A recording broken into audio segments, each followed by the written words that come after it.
ഏറ്റവും ബ്യൂട്ടിഫുൾ ആയിട്ടുള്ള ഒരാളുടെ മുഖത്ത് അധികാരം നോക്കി നിൽക്കാൻ പറ്റില്ല. സൗന്ദര്യം കാണാനുള്ള ശക്തി നഷ്ടപ്പെടുമ്പോഴാണ് വയസ്സാവുക എന്ന് പറയാം. എല്ലാ മൃഗങ്ങളുടെയും നോക്കിയാൽ അവരുടെ സ്നേഹം കാണിക്കുന്നത് നാക്കിലൂടെയാണ്. ഏറ്റവും നല്ല കിസ് എന്ന് പറയുന്നത് നാക്ക് ഉപയോഗിച്ചിട്ടുള്ള കിസ്സാണ്. എല്ലാ മൃഗങ്ങൾക്കുമാണ്. എത്ര നല്ല വ്യക്തിയാണ്, എല്ലാ കാര്യങ്ങളും ചെയ്യുന്നുണ്ട്, പക്ഷെ അയാളുടെ സ്മെല്ല് സഹിക്കാൻ പറ്റില്ല. നിങ്ങൾ പല്ല് വെച്ചിട്ടൊന്നും കാര്യമില്ല. നമ്മൾ അമ്മയെ സ്നേഹിക്കുന്നത് അമ്മ ഇന്റലിജന്റ് ആയതുകൊണ്ടാണോ? അല്ല, ഇമോഷനാണ് നമ്മളവിടെ പ്രാധാന്യം. രുചി എന്ന് പറയുന്ന ഒരു വലിയ അനുഗ്രഹം തന്നെയാണ് ഒരു പക്ഷെ നമുക്ക് ഏറ്റവും അധികം രോഗങ്ങൾ ഉണ്ടാക്കി തരുന്നത്. ഒരു മോഡറേറ്റ് ഭംഗിയുള്ള ഒരാളെ നിങ്ങൾക്ക് ഒരു രാത്രി റോഡ് സൈഡിൽ കണ്ടാൽ നിങ്ങൾ കയറി സംസാരിക്കും. എക്സെപ്ഷണലി ബ്രൈറ്റ് ആയിട്ടുള്ള മോസ്റ്റ് ബ്യൂട്ടിഫുൾ ആയിട്ടുള്ള ഒരു സ്ത്രീയെ നിങ്ങൾ റോഡ് സൈഡിൽ കണ്ടു കഴിഞ്ഞാൽ ഭയം വരും. ഈ വ്യക്തിപ്രഭാവം എന്ന് നമ്മൾ പണ്ട് മുതലേ കേൾക്കാറുണ്ട്. ഈ വ്യക്തിപ്രഭാവം എന്ന് പറയുന്ന കാര്യം നമ്മുടെ ശരീരത്തിന് പുറത്തുള്ള ഒരാൾക്ക് നമുക്ക് പകർന്നു തരാൻ കഴിയുന്ന ഒന്നായി ചിന്തിക്കാൻ കഴിയുമോ? നമ്മളിപ്പോൾ ഈ പറഞ്ഞത് ഞാൻ ഫസ്റ്റ് ലെവലാണ് പറഞ്ഞത്. അത് കഴിഞ്ഞ് അയാളുടെ സംസാരിക്കുമ്പോഴാണ് ഒരു ബുദ്ധിയില്ല, വേണ്ടതുപോലെയല്ല പെരുമാറുന്നത്. അപ്പോൾ എന്തു പറയും, നമ്മൾ കാണാനൊക്കെ കൊള്ളാം പക്ഷെ ഒന്നിനും കൊള്ളില്ല. പറയുമല്ലോ, ഒരാളെ നമ്മൾ ഇവാലുവേറ്റ് ചെയ്യുന്നത് അയാളെ കാണാൻ ഭംഗിയുള്ളതൊന്നുമല്ല, അയാളുടെ വാക്കുകളിലൂടെയാണ്. വാക്ക്, പ്രവൃത്തി. ആരോഗ്യം തരുന്ന പല ഭക്ഷണത്തിനും രുചി ഉണ്ടാവണമെന്നില്ല, പക്ഷെ നമ്മൾ രുചിയുള്ളത് കഴിക്കാനാണ് ആഗ്രഹിക്കുന്നത്. ഇനി രുചിയിൽ തന്നെ രുചി കഴിഞ്ഞ് വയറ്റിലേക്ക് ചെല്ലുമ്പോൾ അപകടം ഉണ്ടാക്കുന്ന സാധനങ്ങളാണ് നമ്മൾ മനുഷ്യരൊരു പക്ഷേ ഏറ്റവും കൂടുതൽ ഈ രുചി എന്ന് പറയുന്ന ഒരു വലിയ അനുഗ്രഹം തന്നെയാണ് ഒരു പക്ഷെ നമുക്ക് ഏറ്റവും അധികം രോഗങ്ങൾ ഉണ്ടാക്കി തരുന്നത്. ഏറ്റവും ബ്യൂട്ടിഫുൾ ആയിട്ടുള്ള ഒരാളുടെ മുഖത്ത് അധികാരം നോക്കി നിൽക്കാൻ പറ്റില്ല. ഒരു മോഡറേറ്റ് ആകുമ്പോഴേ നോക്കാൻ പറ്റും. അതെ, സത്യമാണ്. ഏറ്റവും ബ്യൂട്ടി ഉള്ളത് ഭയമാണ്. ഒരു മോഡറേറ്റ് ഭംഗിയുള്ള ഒരാളെ നിങ്ങൾക്ക് ഒരു രാത്രി റോഡ് സൈഡിൽ കണ്ടാൽ നിങ്ങൾ കയറി സംസാരിക്കും.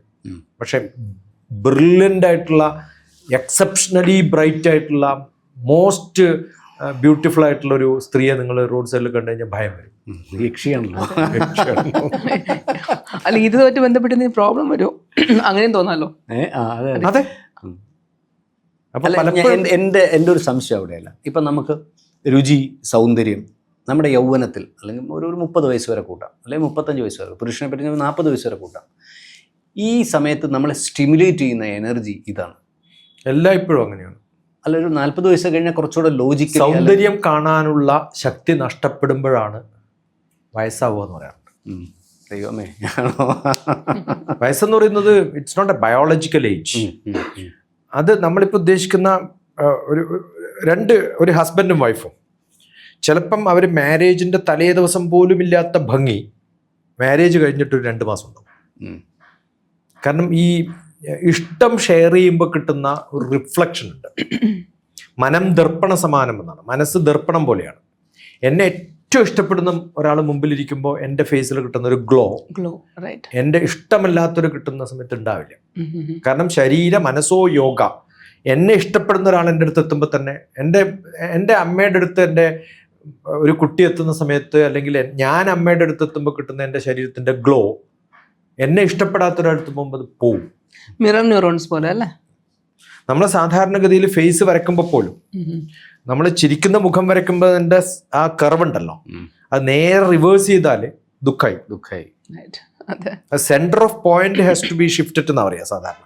കണ്ണുകൾ മുകളിലേക്കും വായ താഴത്തേക്കും ആയാൽ, കണ്ണുകൾ മുകളിലേക്കും വായ താഴത്തും ആയാൽ അത് ദുഃഖവും, അത് നേരെ തിരിച്ചിട്ടാൽ സന്തോഷവുമാണ്. അപ്പം ഏതാണ് നമ്മുടെ സെൻട്രൽ പോയിന്റ്? ആ സെൻട്രൽ പോയിന്റ് നമ്മുടെ മനസ്സിൽ നിന്ന് വരുന്നതാണ്, ഫിസിക്കൽ അല്ല. ഇതൊക്കെ പ്രഭാവത്തിന്റെ ഭാഗമാണ്. നിങ്ങൾ എത്ര വ്യക്തിപ്രഭാവമുള്ള ഒരാളായാലും കരയുന്നൊരു മുഖാണെങ്കിൽ, ഞാൻ പറഞ്ഞല്ലോ ഫിസിക്കൽ ലുക്ക്, നിങ്ങൾ എത്ര വ്യക്തിപ്രഭാവമുള്ള ഒരാളായാലും ഹാപ്പിനെസ് മുഖത്തില്ലെങ്കിൽ അയാൾ അധികം സമയം നോക്കി നിൽക്കാം. അല്ല, അത് പറഞ്ഞപ്പോൾ ജിക്ക് തോന്നുന്നു നമ്മളൊരു ഡിസ്കഷനിൽ പറഞ്ഞിട്ടുണ്ട്, നമ്മുടെ ഇപ്പോഴത്തെ തമിഴ്നാട് മുഖ്യമന്ത്രിയുടെ കാര്യം, വിജയുടെ കാര്യം. വിജയുടെ ഏത് ഫോട്ടോ എടുത്ത് നോക്കിയാലും, പഴയതെടുത്താലും പുതിയതെടുത്താലും ഹാപ്പിയാണ്. ഫേസിൽ എന്തോ ഒരു ഇപ്പൊ വിജയ് പ്ലാൻ ചെയ്തു 2 വർഷം കൊണ്ട് രാഷ്ട്രീയത്തിലെത്തി, 2 വർഷം കൊണ്ട് തമിഴ്നാട് മുഖ്യമന്ത്രിയായി. ഒരുപക്ഷെ അയാളുടെ ലൈഫിൽ ഒരിക്കലും സംഭവിക്കാൻ പാടില്ലാത്ത വലിയ അഡ്വാൻറ്റേജ് സംഭവിച്ചു. ഇത്രയും സീറ്റ് കിട്ടി. എന്നാൽ അയാൾക്ക് കടമ്പ കടക്കാനുള്ള സീറ്റ് കിട്ടിയതുമില്ല. അപ്പം ഞാൻ ഈ സമയത്ത് വിജയുടെ വീഡിയോസിനെയൊക്കെ വളരെ സൂക്ഷ്മമായി വീക്ഷിച്ചുകൊണ്ടിരിക്കുകയായിരുന്നു. വിജയുടെ ഫേസ് ഡള്ളല്ല. വിജയുടെ ഫേസ് ഒന്നുകൂടെ ഭയങ്കര ലൈവായി, എനർജറ്റിക് ആയി, ഭയങ്കര പോസിറ്റീവായി. ഞാൻ ഇത്തരം വ്യക്തിപ്രഭ, ഇപ്പോൾ വിജയെ സംബന്ധിച്ച് വിജയോട് അടുത്തിടപഴകാൻ കഴിയുന്ന ആൾക്കാർ അല്ലെങ്കിൽ പെരുമാറാൻ കഴിയുന്ന ആൾക്കാർ ഒക്കെ ഒരു പക്ഷേ എത്രത്തോളം ഉണ്ടാവാമെന്ന് എനിക്കറിയില്ല. വേറെ കോംപ്ലിക്കേഷൻസ് ഒരു സ്ഥലത്ത് നടക്കുന്നുണ്ട്. ഏറ്റവും അഡ്വാൻറ്റേജായ കാര്യം നടക്കുമ്പോൾ ഇപ്പുറത്ത് അവർ ചെയ്യാവുന്ന കാര്യങ്ങളൊക്കെ ചെയ്തുകൊണ്ടിരിക്കുകയാണ്. ഇത് പാരലി സംഭവിച്ചുകൊണ്ടിരിക്കുകയാണ്. ഇതേ സമയത്ത് തമിഴ്നാട് രാഷ്ട്രീയത്തിൻ്റെ പ്രത്യേകത എന്ന് പറഞ്ഞാൽ DMKയും AIDMKയുമാണ്. അവരെ സംബന്ധിച്ച് അധികാരം അതിനപ്പുറത്തേക്ക് ഒരു മര്യാദകളും ഇന്ന് വരെ പാലിച്ചിട്ടില്ലാത്ത രണ്ട് രാഷ്ട്രീയ പാർട്ടികളാണ്. അവർക്ക് ഗുണ്ടായുസം ഉണ്ടാകുന്നുണ്ട്. പക്ഷേ എനിക്ക് തോന്നുന്നില്ല വിജയ്ക്ക് അത്ര ഉണ്ടോ ഇനി ഇല്ലയോ എന്നും നമുക്കറിയില്ല. പക്ഷേ അയാൾ അതിനെ നേരിട്ടൊരു രീതി, അയാൾ അതിനെ അപ്രോച്ച് ചെയ്ത രീതി, ഈ ഒരു തലം, ഈ ഒരു വ്യക്തിപ്രഭാവത്തിൻ്റെ തലം ഞാൻ മുമ്പ് ശരിയാണോ എന്ന് എനിക്കറിയില്ല, ഒരു കോൺട്രഡിക്ടറി വേർഷനാണ്. വിജയുടെ ഷുഗർ റേറ്റ് എപ്പോഴും 300+ ആണെന്ന് കേട്ടിട്ടുണ്ട്. അത് അയാളുടെ എനർജി റേറ്റായിട്ട് മാറി എന്നാണ്. ഇത് എത്രത്തോളം ശാസ്ത്രീയമായ തലമുണ്ടെന്ന് എനിക്കറിയില്ല. അപ്പം ഞാൻ പറഞ്ഞ ഇത്തരത്തിലൊരു വ്യക്തിപ്രഭാവത്തെ പറ്റിയാണ് ഞാൻ ചോദിച്ചത്. ചില ആൾക്കാരുടെ കൂടെ ആൾ കൂടും. ചോദിക്കുന്നത് വിജയ് ശരിക്കൊരു അഭിനേതാവാണ്. അയാൾക്കൊരു സാഡ് ഫേസ് ആയിട്ട് നിൽക്കാൻ സാധിക്കില്ല എന്ന് അയാൾക്ക് നന്നായിട്ട് അറിയാം. ഇപ്പം നിങ്ങൾ ഈ പറയുന്ന കേരളത്തിലെ ഏറ്റവും ഫേമസ് ആയിട്ടുള്ള നടന്മാരുടെയൊക്കെ ആന്തരികമായ പ്രശ്നങ്ങൾ അറിയുന്ന 1-2 പേരൊക്കെ നമുക്കറിയാം. അവരൊക്കെ അഭിനയിക്കുന്ന സമയത്ത് നിങ്ങൾക്ക് ഒരിക്കലും അറിയില്ല അവർക്ക് അങ്ങനെ പ്രശ്നമുണ്ട്. കാരണം അഭിനേതാക്കളുടെ ഏറ്റവും വലിയ ഗുണം എന്താണ്? അടിപിടിയൊക്കെ കഴിഞ്ഞിട്ട് തിരിച്ചു വന്ന് എത്തുന്ന സമയത്ത് ആ ചാപ്റ്റർ അവിടെ തീർന്നിട്ട് കഴിഞ്ഞു, തിരിച്ചു പോയിട്ട് അത് ചെയ്യാൻ സാധിക്കുന്നു എന്നുള്ളതാണ്. അപ്പോൾ വിജയ് എന്ന് പറയുന്നത് നല്ല അഭിനേതാവാണ്. അതുകൊണ്ടാണല്ലോ അയാൾ ഈ പ്രതിനിധിത്തിയിട്ടുള്ളത്. അയാൾക്ക് അറിയാം പബ്ലിക്കിൽ എന്ത് ചെയ്യണമെന്ന്. ചിലപ്പോൾ അയാൾ വീട്ടിൽ പോയിട്ട് കവന്ന് കിടന്ന് കരയുണ്ടാവും. അല്ല, ഇത് നമ്മൾ ഈ അപ്പിയറൻസിനപ്പുറത്തേക്ക് അപ്പിയറൻസ് എന്ന് പറയുന്നത് നമുക്ക് ചുറ്റുമുള്ള ആൾക്കാരുടെ ഒരു, അതാ ഞാൻ പറഞ്ഞ റിഫ്ലക്ഷനാണ്. നമ്മളിപ്പം ഒരു ബന്ധമില്ലാത്ത ഒരാൾ മരിച്ചു കിടക്കുന്ന സമയത്ത് ആ വീട്ടിൽ കുറേ പേര് കരയുന്നു. എനിക്ക് അയാളുമായിട്ടൊരു ബന്ധമില്ല, ഞാൻ പോയിട്ട് എനിക്ക് അവിടെ ചിരിക്കാൻ പറ്റും? ഇല്ല. എൻ്റെ മൂഡ് ഓട്ടോമാറ്റിക്കായിട്ട് അത് മാറും. അപ്പോൾ വിജയ് എന്ന് പറയുന്ന ഒരാൾ സക്സസ്ഫുൾ ആയിട്ടിരിക്കുന്ന സമയത്ത് അയാൾ കാണുന്ന എല്ലാ വ്യക്തികളും ഹാപ്പിനെസ് ഷെയർ ചെയ്യുന്ന ഒരാളാണ്. എന്നെ ഹഗ് ചെയ്തിട്ട് കരയുന്ന ഒരാൾ, ഞാൻ മുഖം നോക്കുന്ന സമയത്ത് ഞാൻ അറിയാതെ കരഞ്ഞു പോകും. എന്നെ ഹഗ് ചെയ്ത് ചിരിക്കുന്ന ഒരാളെ കാണുമ്പോൾ ഞാൻ അറിയാതെ ചിരിച്ചു പോകും. ഈ ട്രാൻസ്ഫർ ഓഫ് എനർജി ഫ്രീക്വൻസി വളരെ കോമൺ ആണ്. ഇതിന് ബയോറിതം എന്നാ പറയാം. നിങ്ങളുടെ ഫ്രീക്വൻസിയും എൻ്റെ ഫ്രീക്വൻസിയും തമ്മിൽ ഒരു ബയോറിതം ഉണ്ട്. എൻ്റെ ഫ്രീക്വൻസിയിലേക്ക് നിങ്ങളെ ആക്സെപ്റ്റ് ചെയ്യാനും അത് ഷെയർ ചെയ്യാനും സാധിക്കുന്നതാണ് മനുഷ്യൻ്റെ ഏറ്റവും വലിയ അഡ്ജസ്റ്റ്മെൻറ്റ് എന്ന് പറയുന്നത്. അത് എളുപ്പം സാധിക്കുന്നവരാണ് ഈ നല്ല അഭിനേതാക്കൾ. നമ്മുടെ ഫിസിക്കൽ ബോഡിക്ക് അപ്പുറത്തേക്ക് ഇപ്പം സോഷ്യൽ മാറും. അല്ല, പിള്ളേർ ഇപ്പം പുതിയ പിള്ളേരൊക്കെ പറയാറുണ്ട്, നമ്മൾ തന്നെ ചില സമയത്ത് സംസാരിക്കുമ്പോൾ GK നിങ്ങൾക്ക് ഇപ്പോൾ തന്തവൈബായി തുടങ്ങി കേട്ടോ, ഇങ്ങനെ സംസാരിക്കുന്നത് പിള്ളേർ നമ്മുടെ അടുത്ത്, ചെറിയ പിള്ളേരാണ്, 16, 17, 18 വയസ്സുള്ള പിള്ളേർ ഇപ്പോൾ നമ്മളോട് സ്വാതന്ത്ര്യം വെച്ച് പറയാം, അതായത് ഇത് തന്തവൈബ് വർത്താനം, ഇത് അമ്മ വൈബ എന്ന് പറയാം. ഇത് ഞാൻ പറഞ്ഞത് എൻ്റെ ഫിസിക്കൽ ബോഡിക്ക് അപ്പുറത്തേക്ക് ഞാൻ വൈബ്രേറ്റ് ചെയ്യുന്ന എൻ്റെ ഒരു പ്രഭാവലയത്തിൻ്റെ ഒരു തലം ഇതിനകത്ത് ഉണ്ടെങ്കിൽ എന്താണ് അതിൻ്റെ ശാസ്ത്രം? അതാണ് ഞാൻ പറഞ്ഞത്. ഫസ്റ്റ് ഫിസിക്കലാണ്, സെക്കൻഡ് ഇമോഷണൽ ആണ്, തേർഡ് ഇന്റലക്ച്വൽ ആണ്. നല്ല പ്രൊഫസറെ കാണുമ്പോൾ നമ്മൾ ഇഷ്ടപ്പെടുന്ന അയാളെ കാണാൻ ഭംഗിയുള്ളതുകൊണ്ടോ എന്നോട് സ്നേഹമുള്ളതുകൊണ്ടോ ഒന്നുമല്ല, അയാളുടെ ഇന്റലക്ച്വൽ ലെവലാണ്. എൻ്റെ മാത്തമാറ്റിക്സ് മാഷ എനിക്കെന്താ ഇഷ്ടം? അയാൾ മാത്തമാറ്റിക്സിൽ ഗംഭീരനാണെന്നേ.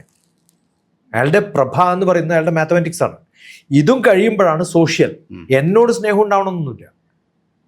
ഏറ്റവും നല്ല റിച്ച് ആയിട്ടുള്ള ഒരാൾ, അവർ വരുന്ന സമയത്ത് തന്നെ എഴുന്നേക്ക് നിൽക്കുന്നത് അയാളെ കാണാൻ ഭംഗിയുള്ളതുകൊണ്ടോ അയാൾക്ക് എന്നോട് സ്നേഹമുള്ളതുകൊണ്ടോ വലിയ ബ്രില്യൻ്റ് ആയതുകൊണ്ടോ അല്ല.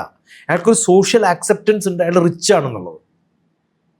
ചില റിച്ചായിട്ടുള്ള ആൾക്കാരൊക്കെ കോട്ടൊക്കെ ഇട്ട് ഷൂ ഒക്കെ ഇട്ട് നടക്കുമ്പോൾ നമുക്ക് തോന്നും ഇവൻ്റെ അതേ സ്റ്റൈലിലുള്ള ആളാണോ നമ്മുടെ വീട്ടിൽ പണിക്ക് നിൽക്കുന്ന ആളെന്ന് തോന്നും. അത്രേ ഉള്ളൂ അയാൾക്ക്. പക്ഷെ അത് ഫിസിക്കൽ ലുക്ക് കൊണ്ടല്ല, അയാൾക്ക് ഇൻ്റലക്ച്വലി വളരെ പ്രഭാവമുള്ളത് കൊണ്ടല്ല.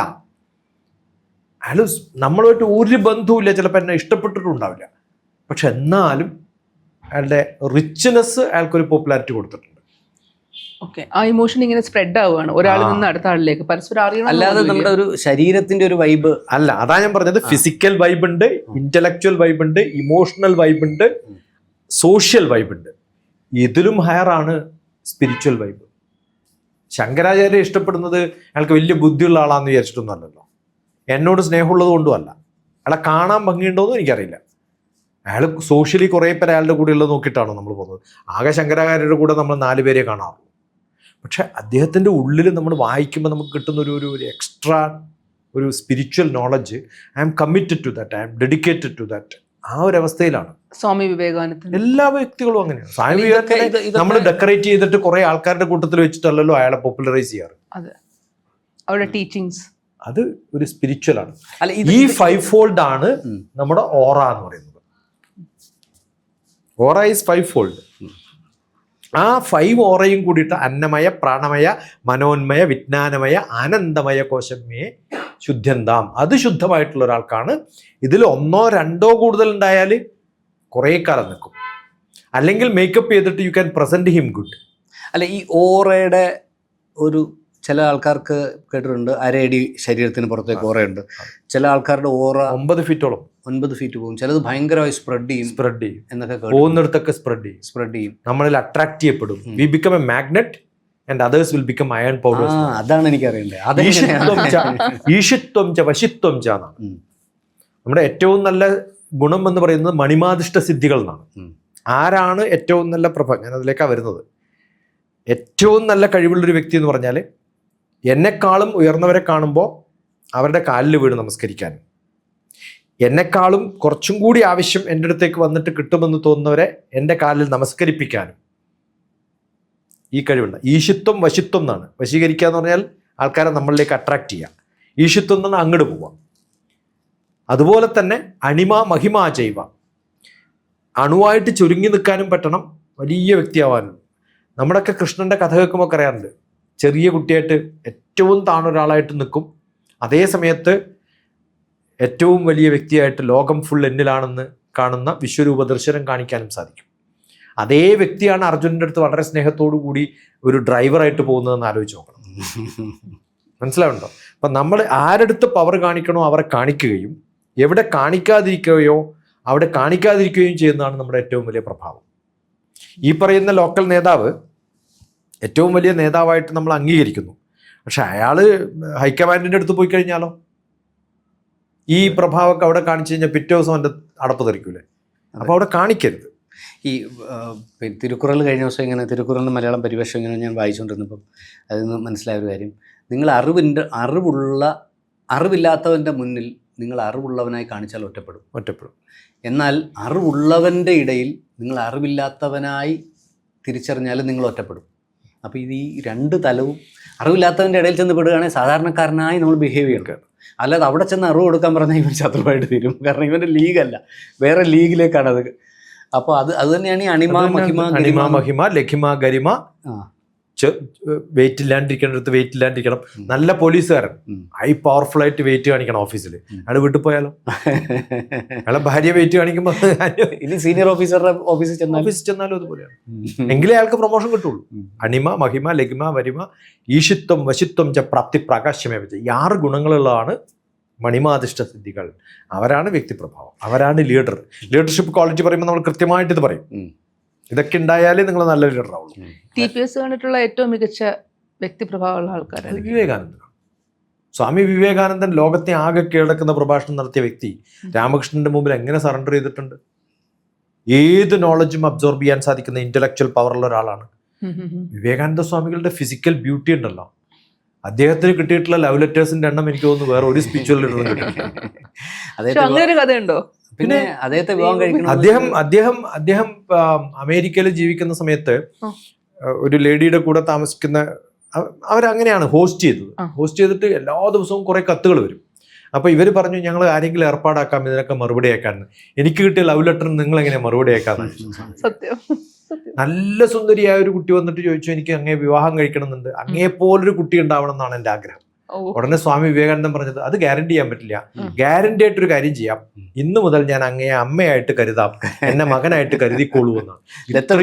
ഇത്രയും സിമ്പിൾ ആയിട്ടുള്ള ഒരു മനുഷ്യനെ ലോകത്ത് എവിടെയെങ്കിലും കാണും? വലിയൊരു പ്രോബ്ലം എന്നുവെച്ചാൽ വേറെ ഒന്നും പറഞ്ഞിട്ട് അവരെ ധിക്കരിക്കുകയോ അല്ലെങ്കിൽ വഴക്ക് പറയോ ഇങ്ങനെ പറയരുതെന്ന് പറയോ ഒന്നും ചെയ്തിട്ടില്ലല്ലോ അല്ലേ? അങ്ങനെ വ്യത്യസ്തമായിട്ടുള്ള തരത്തിൽ നിമിഷം ജ്വലിതം ശ്രേയം നതു ധൂമയിതും ജലം എന്നാണ്. എത്ര കാലം ജീവിച്ചു എന്നുള്ളതല്ല, ആ ജീവിക്കണ കാലത്ത് കൃത്യമായിട്ട് നമ്മുടെ പ്രഭ. ഇപ്പം ഞാൻ ഒരിക്കൽ ഷൊർണൂർ ഗസ്റ്റ് ഹൗസിൽ താമസിക്കുമ്പോൾ അതിൻ്റെ മുകളിൽ പിണറായി വിജയനും വൈഫും വന്ന് താമസിച്ചു. അപ്പം ഏകദേശം ഒരു 10, 15, 18 വർഷം മുമ്പാണ്. അപ്പോൾ ഞാനപ്പോൾ അന്ന് കൈരളിയിൽ സ്റ്റുഡൻസിൽ ചെയ്യുന്ന സമയത്ത് അപ്പോൾ ഞാൻ അദ്ദേഹത്തോടുണ്ട്, നേരിട്ട് കണ്ടില്ല, ഞാൻ പോകാൻ വേണ്ടി നേരിട്ട് ചെന്നു, കാണാൻ വേണ്ടി ചെന്നു. അപ്പോൾ അദ്ദേഹം അവിടെ നിന്ന് പത്രം വായിക്കുകയാണ്. അപ്പോൾ പത്രം വായിച്ചുകൊണ്ടിരിക്കുന്ന അദ്ദേഹം ഇങ്ങനെ, ഞാൻ വാതിലിൻ്റെ അടുത്ത് നമസ്കാരം പറഞ്ഞു, പുള്ളി നമസ്കാരം പറഞ്ഞ് പത്രം വായിച്ചു. അപ്പോൾ അദ്ദേഹത്തിൻ്റെ പത്നി തൊട്ടടുത്ത് നിന്നിട്ട് പറഞ്ഞു, ഇത് മറ്റേ കൈരളിയിലുള്ള ഗോവിന്ദൻകുട്ടിയാണ്. അപ്പോൾ ഇദ്ദേഹം എന്നെ വിളിച്ചിട്ട് ഒരു കൗച്ചിൽ എന്നെ അടുത്തിരുത്തി എൻ്റെ കൈ ഇങ്ങനെ പിടിച്ചിട്ട് അദ്ദേഹം പത്രം വായിച്ചുകൊണ്ട്. അപ്പം നമുക്ക് അറിയാവുന്ന പിണറായി വിജയൻ, ആരോടും ചിരിക്കാത്ത പിണറായി വിജയൻ. പക്ഷേ എനിക്ക് അദ്ദേഹത്തിൻ്റെ അടുത്തിരുന്നപ്പം ഭയങ്കര സമാധാനം ഫീൽ ചെയ്തു. എൻ്റെ പേഴ്സണൽ എക്സ്പീരിയൻസ് ആണ്. അപ്പോൾ ഞാൻ അതിനൊരു നിഗമനത്തിലെത്തിയ ഒരു കാര്യം, അപ്പോൾ പിണറായി വിജയൻ എന്ന് പറഞ്ഞാൽ പിണറായി വിജയനെ പറ്റി, പിണറായി വിജയന് ഇഷ്ടമാണ്, വലിയ നേതാവാണ്. പക്ഷേ പിണറായിയെ പറ്റിയുള്ളൊരു ഇമേജ് പറയുകയാണ്, പിണറായി വലിയ വേറെ തലത്തിൽ നിൽക്കുന്ന ആളാണ്. പക്ഷേ അദ്ദേഹത്തിൻ്റെ അടുത്തിരുന്നപ്പോൾ എനിക്ക് തോന്നി, എൻ്റെ പേഴ്സണൽ ഒപ്പീനിയൻ വളരെ പേഴ്സണലാണ്, ഇതെനിക്ക് നേരിട്ട് ഫീൽ ചെയ്ത പേഴ്സണൽ ഒപ്പീനിയൻ. ഇതേപോലെ തന്നെ ഞാൻ ആലപ്പുഴയിൽ ഒരിക്കലും ഹോട്ടലിൽ താമസിക്കുമ്പോൾ ഡോറ് തുറന്ന് പുറത്തേക്ക് എത്തിയപ്പോൾ ഇറങ്ങിയപ്പം അച്യുതാനന്ദൻ സഖാവ് അവിടെ അങ്ങോട്ടും ഇങ്ങോട്ടും നടക്കുന്നുണ്ട്. ഞാൻ കുറേ നേരം അവിടെ, നമുക്ക് ഇവരെയൊക്കെ കാണുന്നത് തന്നെ വലിയ കൗതുകമാണ്. അപ്പോൾ അച്യുതാനന്ദൻ അന്ന് പിണറായിയേക്കാൾ വലിയ ജനകീയ നേതാവായി നിൽക്കുന്ന സമയമാണ്. അപ്പോൾ ഞാൻ അദ്ദേഹത്തെ കണ്ട്, അദ്ദേഹം വന്നു, അദ്ദേഹത്തെ കണ്ട് നമ്മൾ പരിചയപ്പെട്ട് സന്തോഷിച്ചു. അദ്ദേഹം ഇങ്ങനെ നമ്മളൊരു പയ്യനായതുകൊണ്ട് ഒരു രണ്ടു കൂട്ടരും വാത്സല്യമായിരിക്കുമല്ലോ നമ്മളോട്, കുഞ്ഞനിയന്മാരുടെ. പക്ഷേ എനിക്ക് അദ്ദേഹത്തിൻ്റെ അടുത്തുനിന്ന് ആ ഫീൽ അല്ല കിട്ടി, എനിക്ക് ആ ഒരു വൈബ് കിട്ടിയില്ല. അപ്പം ഞാൻ അതിൽ നിന്ന് മനസ്സിലാക്കിയൊരു കാര്യം എന്ന് പറഞ്ഞാൽ, ഒരു പക്ഷേ ഒരാളുടെ ബ്രെയിനിൽ കോൺഫ്ലിക്ട്സ് ഉണ്ടാവും, മറ്റൊരാളുടെ ബ്രെയിനിൽ കോൺഫ്ലിക്ട്സ് ഇല്ല. ചിന്തയിലെ കോൺഫ്ലിക്ട്സ്, ശരിയോ തെറ്റോ എന്നുള്ളത് രണ്ടാമത് നിൽക്കുന്ന കാര്യമാണ്. ചിന്തയിലെ കോൺഫ്ലിക്റ്റ്, ഒരു വിഷയത്തെ സംബന്ധിക്കുന്ന എന്ത് കാര്യത്തിനും ഇറങ്ങി പുറപ്പെടുന്ന സമയത്ത് ഈ ചിന്തയിലെ കോൺഫ്ലിക്റ്റ് നമ്മുടെ ശരീരത്തിൽ കോൺഫ്ലിക്റ്റ് ആവുകയും നമ്മളുടെ പ്രഭാവലയത്തെ അത് സ്വാധീനിക്കുകയും ചെയ്യാറുണ്ടോ? അതായിരിക്കുമോ അങ്ങനെ ഫീൽ ചെയ്തതിൻ്റെ കാരണം? കോൺഫ്ലിക്റ്റ് ഇല്ലാത്ത പേഴ്സണാലിറ്റികളിലേക്ക് എന്ത് പ്രവൃത്തിയാവാം, ചിലപ്പോൾ ദുഷ്ടരാവാം, ചിലപ്പം വളരെ നല്ല പാവങ്ങളാവാം. പക്ഷേ കോൺഫ്ലിക്റ്റ് ഇല്ലാത്ത പേഴ്സണാലിറ്റികളിലേക്ക് നമുക്ക് ചേർന്ന് നിൽക്കാൻ തോന്നാറുമുണ്ടോ? അങ്ങനെ സംഭവിക്കുമോ? അതാണോ സംഭവിച്ചത്? എനിക്ക് ഈ ഓരോ വ്യക്തിയുടെയും ചിന്ത എന്ന് പറയുന്നതും ഒരു ഫ്രീക്വൻസിയാണ്, ഇലക്ട്രോ മാഗ്നറ്റിക് എനർജിയാണ്, സബ്ട്ടിൽ എനർജിയാണ്. ആ സബ്ട്ടിൽ എനർജിയിൽ നിങ്ങളുടെ ഫ്രീക്വൻസിയും ആ ഫ്രീക്വൻസിയും കൂടി മാച്ചായാൽ അത് ഹാർമണൈസ്ഡ് ആണ്, യു വിൽ ലൈക്ക് ഹിം. അതേ സമയത്ത് നിങ്ങളുടെ ഫ്രീക്വൻസിയും അയാളുടെ ഫ്രീക്വൻസിയും കൂടി ഇൻ്റർഫിയർ ചെയ്താൽ ഡിസ്റ്റർബൻസ് ആയിട്ട് തോന്നും. നമ്മുടെ ഒരു ബസ് കയറിയിരിക്കും, ബസ് കയറുന്ന സമയത്ത് എല്ലാ സീറ്റും കാലിയാണ്, നമ്മളൊരു സീറ്റ് കയറിയിരുന്നു, വേറൊരാൾ വന്നു, അയാൾ വന്ന് നോക്കുന്ന സമയത്ത് എല്ലാ സീറ്റും കാലിയാണ്, പക്ഷെ നിങ്ങളുടെ തൊട്ടടുത്ത സീറ്റ് 2 പേർക്ക് ഇരിക്കാവുന്ന സീറ്റാണല്ലോ സാധാരണ, അയാൾ അവിടെ വന്നിരുന്നു. നമ്മളിങ്ങനെ ഈ ദുഷ്ടൻ എന്തിനാ ഇവിടെ വന്നിരുന്നത്? നമുക്കവരെ ഇഷ്ടേ ഉണ്ടാവില്ല, ഒരു കാരണവുമില്ല ഇഷ്ടപ്പെടാണ്ടിരിക്കാൻ. ബട്ട് ഇറ്റ് നമ്മൾ ചിലപ്പോൾ അവിടെ നിന്ന് എഴുന്നേറ്റ് വേറെ എവിടെയെങ്കിലും പോയി, നമുക്ക് അയാളോട് വേറെ ഒരു പൂർവ്വജന്മ ഇത് കാണുന്ന സമയത്ത് നമുക്ക് കിട്ടുന്നൊരു ഇമ്പ്രഷൻ. ഇനി അതേ സമയത്ത് കാണാൻ തീരെ കൊള്ളാവാത്ത ഒരാളാണെന്ന് വിചാരിക്കാം, നമുക്കറിയുന്നൊരു വ്യക്തിയാണ്, ഒരു പാട്ടുകാരനാണ്, അല്ലെങ്കിൽ ഏതെങ്കിലും റിലേഷനുള്ള ഒരു ഫേമസ് ആയിട്ടുള്ള ഒരാളാണ്. അയാൾ വന്ന് എടുത്തിരിക്കുന്ന സമയത്ത് നമ്മൾ ആ ഫ്രീക്വൻസി ഫിസിക്കൽ ഫ്രീക്വൻസിയിൽ നിന്ന് മാറിയിട്ട് ഇമോഷണൽ ഫ്രീക്വൻസി നമ്മൾ ഓപ്പൺ അപ്പ് ആക്കും. അല്ല, ഇപ്പം എൻ്റെ ഫ്രീക്വൻസി എന്ന് പറയുന്നത് എല്ലാ രാക്ഷസന്മാർക്ക് രാക്ഷസന്മാരെ ഇഷ്ടമാണ്, ദേവന്മാർക്ക് ദേവന്മാരെ ഇഷ്ടമാണ്. അത് രണ്ടും ഓപ്പോസിറ്റ് ആവുന്ന സമയത്ത് അവർക്ക് ഇഷ്ടമല്ല. നിങ്ങളുടെ ഫ്രീക്വൻസി പിണറായിയുടെ ഫ്രീക്വൻസി ആയത് എന്റെ കുഴപ്പമല്ല, മനസ്സിലാണ്ടോ? പക്ഷെ പിണറായിയുടെ ഫ്രീക്വൻസി നിങ്ങൾ എൻ്റെ അടുത്ത് കാണിക്കുമ്പോ, ഞാൻ അച്യുതാനന്ദന്റെ ഗ്രൂപ്പിൽപ്പെട്ട ഒരാളാണെങ്കിൽ കാണുമ്പോ തന്നെ ദേഷ്യമായിരിക്കും. എൻ്റെ ഫ്രീക്വൻസി അതിനോടും ഈ വേവ് ലെങ്ത്തും ഉണ്ട്, ഫ്രീക്വൻസിയും തമ്മിലുള്ള വേവ് ലെങ്ത് എന്ന് പറയുന്നതും നമ്പർ ഓഫ് ഫ്രീക്വൻസിയും തമ്മിൽ ഒരു ഹാർമണൈസ്. ചിലരുടെ ഫ്രീക്വൻസി അതല്ല. അപ്പൊ എന്നെ ഒരു കോടി ആൾക്കാർ എന്നെ ഇഷ്ടപ്പെടുന്നു എന്ന് വയ്ക്കാം. ഇപ്പം പെലെ അല്ലെങ്കിൽ പിന്നെ അദ്ദേഹത്തിന്റെ കളി എന്ന് പറയുന്ന ഫ്രീക്വൻസി ഇതുമായി ബന്ധപ്പെട്ടതല്ല ഞാൻ പറയാൻ തുടങ്ങുന്നത്. ഇപ്പൊ നമ്മുടെ സഞ്ജു സാംസൺ ഇപ്പോൾ വലിയ ആരാധകരുള്ള മലയാളി തന്നെയാണ്, അല്ലെങ്കിൽ സച്ചിൻ തെണ്ടുൽക്കർ, അല്ലെങ്കിൽ സെവാഗ്, ഇങ്ങനെ നമ്മൾ ഓരോരുത്തരും ലിസ്റ്റ് എടുത്ത് അവർക്കൊക്കെ ആരാധകർ ഭയങ്കരമാണ്. ഇപ്പം നരേന്ദ്രമോദി ഒരു പൊളിറ്റീഷ്യനും, ഒരു പക്ഷേ നരേന്ദ്രമോദിയെ പറ്റി നമ്മൾ സംസാരിക്കുമ്പോൾ വ്യക്തിപ്രഭാവം കൂടെ നമ്മൾ പറയേണ്ടിയിരിക്കുന്നു, പ്ലെയർ മാത്രമല്ല. ഞാൻ ചോദിക്കുന്ന എൻ്റെ ഫ്രീക്വൻസി ഒരു മാസിൻ്റെ ഫ്രീക്വൻസിയിലേക്ക് സിങ്ക് ആക്കുമ്പോഴാണ് എനിക്ക് ആരാധകർ കൂടുന്നത് എന്ന് പറയാൻ പറ്റും. കറക്റ്റ്, അതാണ് ഞാൻ പറഞ്ഞ ഈ വേവ് ലെങ്ത് മാറുന്നു. അതാണ് ഭഗവത്ഗീതയിൽ ഭഗവാൻ പറയുന്നത്. ഈ അർജുനൻ കൃഷ്ണനോട് ചോദിക്കും, എനിക്ക് എല്ലാവരെയും ആക്സെപ്റ്റ് ചെയ്യാൻ തരുന്നതിൽ ഞാൻ എങ്ങനെയാണ് സംസാരിക്കേണ്ടതെന്ന്. ഞാൻ നേരത്തെ പറഞ്ഞല്ലോ, സംസാരത്തിലാണ് ആൾക്കാരെ നമ്മൾ മനസ്സിലാക്കുക. സ്ഥിതപ്രജ്ഞസ്യകാ ഭാഷ എന്നാണ്. സ്ഥിതപ്രജ്ഞൻ എങ്ങനെയാണ് സംസാരിക്കേണ്ടത്? സ്ഥിതപ്രജ്ഞന്മാരെല്ലാവരെയും ഇപ്പം വിവേകാനന്ദ സ്വാമികൾക്ക് വലിയ വിരോധികളൊന്നും ഉണ്ടാവില്ല. അതൊരു സ്ഥിതപ്രജ്ഞനാണ്. നമ്മളെങ്ങനെയാണ് സ്ഥിതപ്രജ്ഞനാവുക, ആത്മീയ പുരുഷനാവുക എന്നാണ് ചോദ്യം. ഞാൻ പറഞ്ഞല്ലോ സ്പിരിച്വൽ ആണ് ഹയർ എന്ന്. ആ സ്പിരിച്വാലിറ്റി എന്ന് പറയുന്നത് ഭക്തിയായിട്ട് ബന്ധമൊന്നുമില്ല കേട്ടോ. Spiritual is entirely different. ഈ പറഞ്ഞ വൈബ്രേഷനൊന്നും ഇല്ലാത്തൊരവസ്ഥ. അപ്പോൾ ഉത്തരം പറയുന്നത് ദുഃഖേഷു അനുദിഗ്നമന സുഖേഷു വിഗത സ്പൃഹ വീതരാഗ ഭയ ക്രോധ. ഭയം ഉണ്ടാവരുത്, ക്രോധം ഉണ്ടാവരുത്, ദുഃഖം ഉണ്ടാവരുത്, സുഖം വരുന്ന സമയത്ത് ജമ്പ് ചെയ്ത് ചാടി പോവരുത്. അങ്ങനെ ഒരു മോഡറേറ്റ് പോകുന്ന ഒരാളുടെ ഫ്രീക്വൻസി എപ്പോഴും വളരെ വേവ് ലെങ്ത് കൂടുതലായിരിക്കും.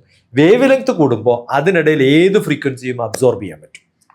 വേവ് ലെങ്ത് വലുതാവുമ്പോൾ നിങ്ങൾ FM ഉം AM ഉം ഇല്ലേ, AM ആണ് എൻ്റെ ഫ്രീക്വൻസി എങ്കിൽ കുറേ ദൂരം എനിക്ക് പോകാൻ പറ്റും.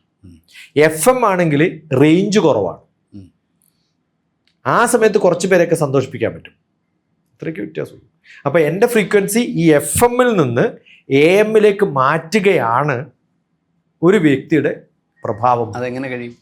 അതാണ് നമ്മളിപ്പോൾ ജനിക്കുമ്പോഴൊക്കെ നമ്മൾ വളരെ കൂർത്ത കല്ലുകളെ പോലെയാണ്, അടർന്നു വന്ന കല്ലുകളെ പോലെയാണ്. അതിനെ കുറേ ആൾക്കാരുമായിട്ട് ഇൻട്രാക്ട് ചെയ്ത് വരുമ്പോൾ അതിൻ്റെ കൂർത്ത കഷ്ണങ്ങളൊക്കെ പോയി നല്ല മിനുസമുള്ള വെള്ളാരങ്കല്ല് എന്ന് പറഞ്ഞാൽ നമ്മൾ ഈ പിന്നെ തോട്ടിലൊക്കെയുള്ള കല്ലെടുത്തിട്ട് വീട്ടിൽ ടേബിളിൻ്റെ മുകളിലും ഒക്കെ വെക്കുന്നൊരു സ്വഭാവം ഉണ്ടല്ലോ, അത്രയും സ്മൂത്തായിട്ട് നമ്മൾ മാറും. അതാണ് നമ്മുടെ സ്വഭാവം. അത് ചിലർക്ക് ജന്മം കൊണ്ട് പകർന്നു കിട്ടും. അത് അവരുടെ അച്ഛൻ്റെ സ്വഭാവം കണ്ടിട്ടും അവർ ആക്സെപ്റ്റ് ചെയ്യുന്ന കണ്ടിട്ടും അല്ലേ, എത്ര ഈസി ആയിട്ട് മിക്സ് ചെയ്യാം. ഇപ്പം പിണറായി വിജയൻ ഗോവിന്ദൻകുട്ടിയോട് മാത്രമേ മിക്സ് ചെയ്തിട്ടുള്ളൂ കറക്റ്റായിട്ടുള്ളൂ.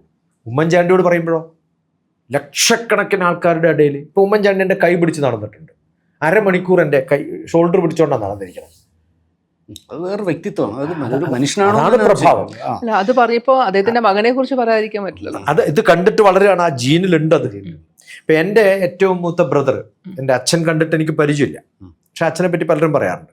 അതേ സമയത്ത് എൻ്റെ ബ്രദർ ഒരുവിധം എല്ലാവരെ കണ്ടാലും, ഏത് പോലീസ് ഓഫീസർ അടുത്ത് പോയാലും എന്താ മോനെ സുഖം തന്നെയല്ലേ, പോലീസ് ഓഫീസർ എല്ലാവരും അങ്ങനെ ആക്സെപ്റ്റ് ചെയ്യുന്ന ഒരു വ്യക്തിയാണ്. കാരണം ഏട്ടനെക്കാളും താഴെയുള്ള ഇപ്പം ഏതെങ്കിലും ഒരു സ്ഥലത്ത് പോയി കഴിഞ്ഞാൽ ഉടനെ ഏതെങ്കിലും നമ്മളിപ്പോൾ ഒരു ഓഫീസിൽ പോകുന്നു, ഓഫീസിൽ പോയിട്ട് നമ്മുടെ അഗ്രികൾച്ചർ ഓഫീസിലാണെന്ന് ഇരിക്കാം, വില്ലേജാണ്, വില്ലേജ് ആയതുകൊണ്ട് അഗ്രികൾച്ചർ ഓഫീസിൽ പോയി 4 വില്ലേജ് ഓഫീസർമാരുണ്ടാവും. ചായ കുടിച്ചോ മക്കളെ ആരെങ്കിലും ചോദിക്കും. ഭയങ്കര രസമുള്ള ഒരു അഡാപ്റ്റ് ചെയ്യേണ്ട ഒരു രീതി, വലിയ ക്യാരക്ടറാണത്. ഇനി ഇല്ല മാഷെ ഞാൻ പോവാൻ ചായ കുടിക്കാൻ പോകുന്നേ ഉള്ളൂ, നമ്പിയാരെന്നാ വിളിക്കാം, ചായ കുടിക്കാൻ പോണത്. ഉടനെ ഏട്ടൻ പോയിട്ട് ഏതെങ്കിലും ഒരാളോട് ഒരു 10 ചായ കൊണ്ടുവരാൻ പറയും, എല്ലാവർക്കും ചായ കൊടുക്കും. അവനവൻ്റെ കാര്യം പോലും മറന്നു പോകും ചിലപ്പോൾ അവിടെ പോയ കാര്യം, പിന്നെ ആലോചിക്കുക എന്തിനാ പോയത്. മനസ്സിലാവുണ്ടോ? ആ സ്വഭാവം എന്ന് പറയുന്നത് വലിയ സ്വഭാവമാണ്. അല്ല, ഈ മോഹൻലാലേ എന്താ മോനെ, എല്ലാവരും മോനെ മോനെ, ഇതിന്റെ വേറൊരു രണ്ട് കാരണങ്ങളുണ്ട്. ഇപ്പൊ ഈ പറഞ്ഞ സ്വഭാവം ഞാൻ ഏട്ടനോട് ചോദിച്ചിട്ടുണ്ട്, എന്താ മോനെ വിളിക്കുന്നത്, എന്റെ പേര് ഞാൻ മറന്നു. ഏറ്റവും എളുപ്പം എന്താ? പക്ഷെ അത് ഏറ്റവും എളുപ്പം അതാണ്. അതെ, നിങ്ങൾക്ക് പിന്നെ പേര് വിളിക്കാൻ പറ്റുമ്പോ പേര് വിളിക്കാം, എനിക്ക് പറ്റില്ലെങ്കിൽ എന്താ മോളെ ചോദിച്ചാൽ എന്താ കുഴപ്പം? മനസ്സിലായോ? അപ്പൊ ഏറ്റവും നമ്മുടെ ഇവിടെ പറയാറുണ്ട് ചേട്ടാന്ന് വിളിക്കുമല്ലോ എല്ലാവരും, അല്ലേ? ചേച്ചിന്ന് വിളിക്കും, ചേട്ടാന്ന് വിളിക്കും. എന്തുകൊണ്ടാണ്? നമുക്ക് അവരുടെ പേര് ഓർമ്മയുണ്ടാവില്ല. ഇത് ഒരു വളരെ ആക്സെപ്റ്റൻസ് കിട്ടാനുള്ള ഒരു സ്റ്റൈലാണ്. ആ സ്റ്റൈൽ ഉണ്ടാവുന്ന സമയത്ത് ഉമ്മൻചാണ്ടിയുടെ സ്റ്റൈൽ അതാണ്, ആരെ കണ്ടാലും ഒന്ന് പുറത്തു തൊട്ടാന്ന കുഴപ്പം. പക്ഷെ അത് ആ ഫേമസ് ആയിട്ട് സോഷ്യലായിട്ട് ഇരിക്കുമ്പോഴേ തൊടാൻ പറ്റുള്ളൂ. പക്ഷെ അത് തൊട്ടത് അത്ര ഫേമസ് അല്ലാത്ത ഒരാൾ ചാണ്ടിയാണെങ്കിലോ, ഉമ്മൻചാണ്ടി എന്ന് പറയുന്നത് ചീഫ് മിനിസ്റ്റർ അല്ലാന്ന് വിചാരിക്കും, ഏതെങ്കിലും ഒരാളുടെ പുറത്ത് കൈവച്ചു എന്ന് വിചാരിക്കും, കുടുങ്ങി. അത് മാത്രം മതി ചിലപ്പോൾ കേസാണ്. പക്ഷേ നമുക്ക് അപ്പോൾ ആക്സെപ്റ്റൻസ് എന്ന് പറയുന്നത് എപ്പോഴും ബയോറിതം. ചില ആൾക്കാർ പറയാറുണ്ട്, അയാളുടെ അടുത്ത് നിന്ന് ഞാൻ വരുമ്പോഴത്തേക്ക് എന്തോ ഒരു പ്രത്യേക തരം ചൂട് അനുഭവപ്പെട്ടു, എനിക്ക് തീരെ ഇഷ്ടപ്പെട്ടില്ല. അപ്പം ഈ ബോഡി കെമിക്കൽസിനും നമ്മുടെ ഹോർമോൺസിനും അങ്ങനെ പല കാര്യങ്ങൾക്കും, ഈവൻ നമുക്ക് ഫിറമോൺസിനെ കുറിച്ച് അറിയാം, ഇൻസെക്ട്സ് യൂസ് ചെയ്യുന്നതാണെങ്കിൽ പോലും. അപ്പോൾ ഹോർമോൺസ്, കെമിക്കൽസ്, ഇങ്ങനത്തെ റിലീസും നമ്മുടെ ഒരു ഓറയും തമ്മിൽ എന്തെങ്കിലും ബന്ധമുണ്ടോ? ഈ എല്ലാം പഞ്ചഭൂതാത്മകമാണ്. പഞ്ചഭൂതാത്മകം എന്ന് പറഞ്ഞാൽ അതിന് നമ്മുടെ ഇന്ദ്രിയങ്ങളെ ആഗീകരണം ചെയ്യാൻ പറ്റുന്ന, കാണുന്നത് മാത്രമല്ല. അന്ധനായിട്ടുള്ളൊരു വ്യക്തിക്ക് കേട്ട് കഴിഞ്ഞാൽ ഇന്ന ആളാണെന്ന് കൃത്യമായിട്ട് പറയാൻ പറ്റും. അപ്പോൾ അയാൾക്ക് ചെവി വളരെ ആക്റ്റീവായിട്ട് സൗണ്ട് കേട്ടിട്ട് ഉടനെ തന്നെ ഇന്ന ആളാണെന്ന് നമ്മൾ ഐഡൻറ്റിഫൈ ചെയ്യും. ഇപ്പം 10 പാട്ടുകാരുടെ പാട്ട് കേട്ടാൽ ഇന്ന സൗണ്ടാണെന്ന് നമുക്ക് എങ്ങനെയാണ് പറയാൻ പറ്റുന്നത്? നമ്മൾ പാട്ടിനോടുള്ള ഇഷ്ടം കൊണ്ടാണ്. ചിലരുടെ സ്മെല്ല്, ആ സ്മെല്ലിന് വേണ്ടിയിട്ട് മാത്രം. ചെറിയ കുട്ടികൾ ഉണർന്നു കഴിഞ്ഞാൽ അവരൊന്ന് മണത്തോക്കിയിട്ട് എന്ത് സ്മെല്ലാണ്. നമുക്കൊക്കെ അതുണ്ട്. പക്ഷെ നമ്മൾ ആ ചെറിയ ഒരു തേജസ്സിൽ നിന്ന് തേജസ് ഇല്ലായ്മയിലേക്ക് പോയതാണ്. അപ്പോൾ ചിലരുടെ വേർപ്പിന് സ്മെല്ല് ഇഷ്ടമാണ്, ചിലർക്ക് അവനവൻ്റെ വേർപ്പ് വളരെ ഇഷ്ടമുള്ള ആൾക്കാരുണ്ട്. അതേ സ്മെല്ല് വേറൊരാളുടെ സ്മെല്ല് ഇഷ്ടമായിട്ടുള്ള ആൾക്കാരുണ്ട്. അപ്പോൾ ഓരോരാൾക്കും ഈ പറയുന്നതൊക്കെ കെമിസ്ട്രിയാണ്. ചെറിയ കുട്ടികൾ അമ്മമാരെ വന്ന് കെട്ടിപ്പിടിക്കുന്ന ഒരു രീതിയുണ്ട്. അത് അവര് നമ്മളിൽ നിന്ന് എന്തോ എടുക്കാൻ ആഗ്രഹിക്കുന്ന പോലെ. അത് അട്രാക്ട് ചെയ്യപ്പെടുകയാണ്. നമ്മൾ സാധാരണ പറയാറുള്ളത് ഈ അട്രാക്ഷൻ എന്ന് പറയുന്നത്, ഈ ഗ്രാവിറ്റി എന്ന് പറയുന്നത് ഈ സ്പീഡ് കൂടുമ്പോഴാണ്. ആക്സിലറേഷൻ എന്ന് പറയുന്നത് ഉണ്ടാകുന്ന ഒരേ സ്പീഡിൽ വരുമ്പോഴല്ല. ചെറിയ കുട്ടികൾ നടന്നു പോകുമ്പോൾ കാണാം കുറേ ദൂരത്തുള്ള സ്പീഡല്ല അവരുടെ അടുത്തെത്തുമ്പോൾ സ്പീഡ് കൂടും. ആ സ്പീഡ് കൂടുന്നതിന് കാരണം അട്രാക്ഷൻ ഉള്ളതുകൊണ്ടാണ്. ആ അട്രാക്ഷൻ എന്ന് പറയുന്നത് അവരുടെ സ്മെല്ലാണ്, അവരുടെ ടച്ചാണ്. ഈ ഇന്ദ്രിയങ്ങൾക്ക് ആ കേൾക്കുന്നതാണ്, ആ കിസ്സാണ്. ഏറ്റവും നല്ല എല്ലാ മൃഗങ്ങളുടെയും നോക്കിയാൽ അവരുടെ സ്നേഹം കാണിക്കുന്നത് നാക്കിലൂടെയാണ്. അല്ലേ? ഏറ്റവും നല്ല കിസ് എന്ന് പറയുന്നത് നാക്ക് ഉപയോഗിച്ചിട്ടുള്ള കിസ്സാണ്. എല്ലാ മൃഗങ്ങൾക്കുമാണ്. അപ്പം ഏത് ഇന്ദ്രിയമാണ് ടച്ചുണ്ട്, കേൾവിയുണ്ട്, കാണാനുണ്ട്, രസം അനുഭവിക്കുന്നു, ഇത് വലിയൊരു ശാസ്ത്രമാണ്. അപ്പം ഇതെല്ലാം ചേർന്നിട്ടുള്ളതാണ് കെമിസ്ട്രി. പഞ്ചഭൂതാത്മകമായിട്ടുള്ളതാണ്, പഞ്ചരസമാണ്. എല്ലാവരുടെയും സ്നേഹവും സ്നേഹമില്ലായ്മയും വെറുപ്പും. എത്ര നല്ല വ്യക്തിയാണ്, എല്ലാ കാര്യങ്ങളും ചെയ്യുന്നുണ്ട്, പക്ഷെ അയാളുടെ സ്മെല്ല് സഹിക്കാൻ വയ്യ. നിങ്ങൾ പല്ല് വെച്ചിട്ടൊന്നും കാര്യമില്ല. ബോഡി ഞാൻ എൻ്റെ ഒരു കവിത എഴുതിയിട്ടുണ്ട്. നമ്മൾ സാധാരണ പറയാ ഫീലിംഗ് ഈസ് വിത്ത് ദ ഐസിൽ കാണാന്നല്ലേ പറയാ. ഞാൻ feeling can be seen within the teeth എന്നാണ് ഞാൻ പറയുന്നത്. എൻ്റെ ഒരു കവിത ഉണ്ടായിരുന്നു, ഞാൻ ഒരു ദന്തിസ്റ്റിനെ കൊടുത്തത്. നമ്മൾ ദേഷ്യം വരുമ്പോൾ പല്ലാണ് കടിച്ചു പിടിക്കുക. കാരണം ഉപയോഗിക്കുന്ന വാക്കുകൾ ഉപയോഗിക്കാണ്ടിരിക്കാൻ പിടിച്ചു നിർത്താണ് നാളെ. അപ്പൊ എല്ലാ ഫീലിംഗും കാണിക്കുന്നത് പിന്നെ ഇതിലൂടെയാണ്, പല്ലിലൂടെയാണ്. കണ്ണിനേക്കാളും കൂടുതൽ വളരെ എളുപ്പം സാധിക്കാൻ പറ്റുന്നൊരു സാധനം. ദേഷ്യം പിടിക്കുമ്പോൾ പല്ല് കടിച്ചു പിടിക്കുന്ന അറിയാം, ഇപ്പം അടിക്കുന്നത് കണ്ണിലത് വായിക്കാൻ പറ്റില്ല. അപ്പോൾ നമ്മുടെ എല്ലാ ഇന്ദ്രിയങ്ങൾക്കും അതിൻ്റേതായ ഒരു കെമിക്കൽ ഒരു സ്ഫുരണം ഉണ്ടാവും. ആ സ്ഫുരണത്തിലൂടെയാണ് നമ്മുടെ ഫ്രീക്വൻസി മാച്ചും മിസ്മാച്ചും ഒക്കെ സാധിക്കും. പല ലൈഫ് ലോങ് ആയിട്ട് സ്നേഹിക്കണം എന്നൊക്കെ വിചാരിച്ച് മാരി ചെയ്യുന്നവരും ചില ഇഷ്ടങ്ങളും അനിഷ്ടങ്ങളും ഒക്കെ ഉണ്ടാവുന്നത് അവരുടെ ഡീലിങ്സിൽ ഉണ്ടാവുന്ന, കെമിസ്ട്രിയിൽ ഉണ്ടാവുന്ന, അവരുടെ എക്സ്പ്രഷനിൽ ഉണ്ടാവുന്ന രസവും രസമില്ലായ്മയും. ഈ 5 ഫ്രീക്വൻസിയും കൃത്യമായിട്ട് മാച്ച് ചെയ്യാൻ പഞ്ചഭൂതാത്മകമാണ്. ഞാൻ നേരത്തെ പറഞ്ഞ physical, emotional, intellectual, social, spiritual. അയ്യോ ഇയാൾ ഇത്ര മണ്ടനാന്ന് എനിക്ക് അറിയേയില്ലായിരുന്നു അല്ലേ? വളരെ സ്നേഹമുള്ള ആളാണ്. നമ്മൾ അമ്മയെ സ്നേഹിക്കുന്നത് അമ്മ ഇന്റലിജന്റ് ആയതുകൊണ്ടാണോ? അല്ല, ഇമോഷനാണ് നമ്മളവിടെ പ്രാധാന്യം. അപ്പോൾ ഓരോരാളെയും ഏത് കമ്പാർട്ട്മെന്റിൽ കാണണം നമുക്ക് കൃത്യമായിട്ട് അറിയാം. ആ കമ്പാർട്ട്മെന്റിൽ നിന്ന് മറ്റേ കമ്പാർട്ട്മെന്റിൽ നോക്കുമ്പോൾ ആകെ പാളിപ്പോയാലും കുഴപ്പമില്ല. ഇത് വല്ലാത്തൊരു എൻ്റെ വിശ്വാസങ്ങളും അല്ലെങ്കിൽ ഞാൻ സ്പിരിച്വലാണ്, നേരെ ഓപ്പോസിറ്റ് ആയിട്ടുള്ളത് തീരെ സ്പിരിച്വൽ അല്ല. പക്ഷെ ഇന്റലക്ച്വലി ഞങ്ങൾ വളരെ അട്രാക്ട്. ഇപ്പോൾ TPS കുറച്ചു മുന്നേ പറഞ്ഞു ഏറ്റവും കൂടുതൽ വ്യക്തിപ്രഭാവം തോന്നിയിട്ടുള്ള ഒരാള് സ്വാമി വിവേകാനന്ദനാണെന്ന് പറഞ്ഞു. അങ്ങനെ ഒരു സ്ത്രീയുടെ കാര്യം, അമ്മയല്ലാതെ സ്ത്രീയുടെ കാര്യം പറഞ്ഞാൽ ആരായിരിക്കും? അല്ല, അമ്മയല്ലാത്തൊരു സ്ത്രീ എന്ന് പറയുന്നത് നമുക്ക് അമ്മ പറയാൻ തോന്നും. ബിക്കോസ് നമ്മുടെ എല്ലാവരുടെയും ചിലപ്പോൾ ഫസ്റ്റ് ഫേവറേറ്റ് അമ്മ തന്നെ ആയിരിക്കും. അല്ല, എനിക്ക് അമ്മയെ പോലെ കാണാവുന്ന, ഇപ്പൊ എനിക്ക് 3 സിസ്റ്റേഴ്സ് ഉണ്ട്. ആ 3 സിസ്റ്റേഴ്സിൽ ഒരു സിസ്റ്ററെ വല്ലാത്ത ഇഷ്ടമാണ്. എനിക്ക് അമ്മയെക്കാളും കൂടുതൽ ചിലപ്പോൾ ഇഷ്ടം ആ സിസ്റ്ററെയാണ്.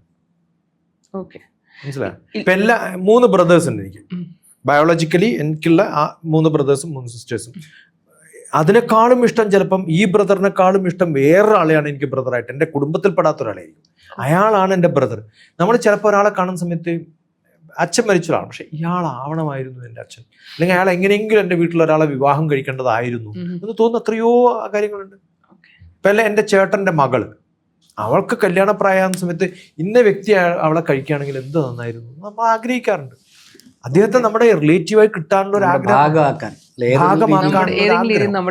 പലപ്പോഴും ഉണ്ട്. അത് അയാളുടെ പ്രസിദ്ധി കൊണ്ടല്ല, അയാളുടെ ഫിനാൻഷ്യൽ കണ്ടീഷൻ നോക്കിയിട്ടല്ല. അതാണ് വ്യക്തിപ്രഭാവം.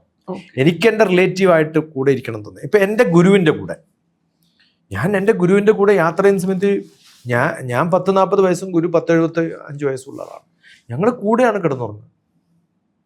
നമ്മൾ സാധാരണ വീട്ടിൽ അച്ഛൻ്റെ അടുത്ത് പോലും മക്കൾ ആ പ്രായത്തിൽ കിടന്നുറങ്ങുമോ? ഇതും ചെറിയ ടെൻറ്റിലാണ്. ഐ ഹാഡ് എൻ ഓപ്ഷൻ, വേറെ ടെൻറ്റ് എനിക്ക് അവൈലബിൾ ആണ്, നമുക്ക് വേണ്ട, നമുക്ക് കൂടെ കിടക്കാം. അതൊരു സ്നേഹമാണ്, അതൊരു ബോണ്ടേജ് ആണ്. അതെ, മനസ്സിലായി? അത് അദ്ദേഹത്തിന്റെ വിജ്ഞാനം കൊണ്ടോ കാണാൻ ഭംഗിയുള്ളത് കൊണ്ടോ ഒന്നല്ല, അത് സ്പിരിച്വൽ അട്രാക്ഷനാണ്. സ്പിരിച്വൽ അട്രാക്ഷൻ, വ്യക്തിപ്രഭാവം, പ്രഭാവലയം, പ്രഭാവലയത്തിൻ്റെ വലിപ്പം, അതൊക്കെ അവിടെ നിൽക്കട്ടെ. അതൊക്കെ ഉണ്ടാക്കാൻ പറ്റുന്നത് ഒരു പക്ഷേ എൻ്റെ ഒരു നിരീക്ഷണത്തിൽ ഒരു ദൈവാധീനമായ ഒക്കെ ഉള്ള ഒരു കാര്യമാണ്. പക്ഷേ നമുക്ക് നമ്മുടെ വൈബിൽ പറ്റുന്ന ഒരാളെ ജീവിതത്തിൽ സുഹൃത്തായും ഭാര്യയായും ഒക്കെ കിട്ടുക എന്ന് പറയുന്നതാണ് ജീവിതത്തിലെ ഏറ്റവും വലിയ സൗഭാഗ്യം. അത്തരത്തിലുള്ള സൗഭാഗ്യങ്ങൾ മനുഷ്യർക്കുണ്ടാവട്ടെ എന്ന് തൽക്കാലം ആശംസിക്കാം. നന്ദി TPS. സന്തോഷം.